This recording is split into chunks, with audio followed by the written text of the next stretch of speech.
Assalamu Walaikum. In this video, how to collapse row in Google Sheets.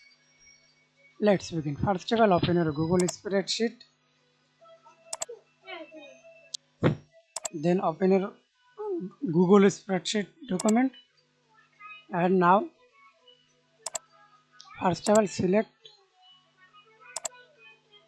example. Select row 6.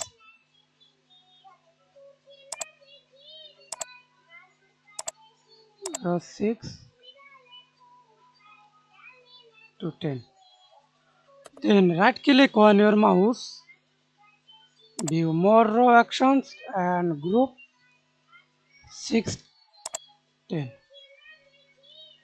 And see this minus icon, clicks and collapse row in Google Sheet. And expand rows, click expand rows. Again collapse. That's it. Thanks for watching video. Please subscribe to my channel, like, comment, share.